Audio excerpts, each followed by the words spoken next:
אנחנו נמצאים באמצע מלחמה סודית.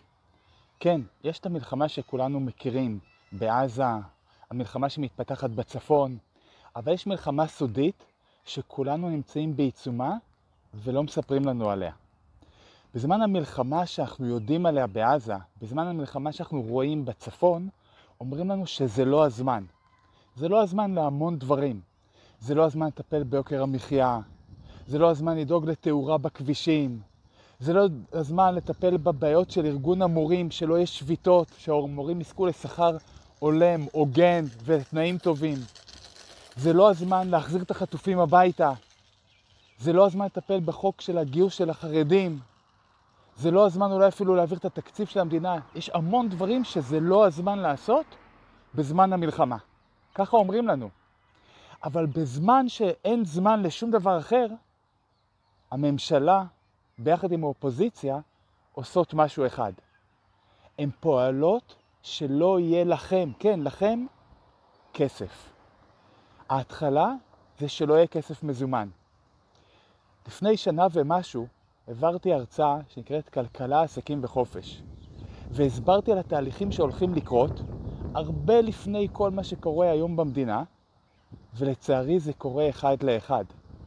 אז בזמן שאין זמן לשום דבר בעל ערך עבור החיים שלנו, ממשלת ישראל והאופוזיציה ביחד יצאו במלחמה סודית נגד הכסף שלכם.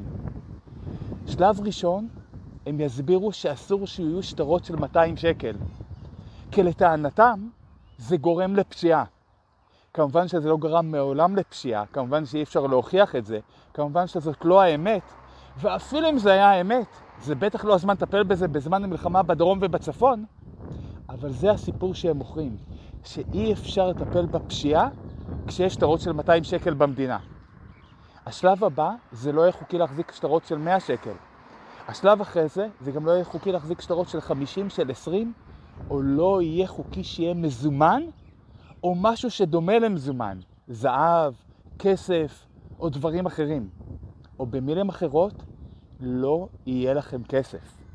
לכאורה יהיה לכם כסף בבנק, אבל גם זה רק שלב ביניים. השלב לאחר מכן נקרא המטבע הדיגיטלי של הממשלה. מי שעוד לא צפה בסדרת הסרטונים שלי, המדריך למטבע הדיגיטלי של הממשלות, חייב לעשות את זה עכשיו, חייב.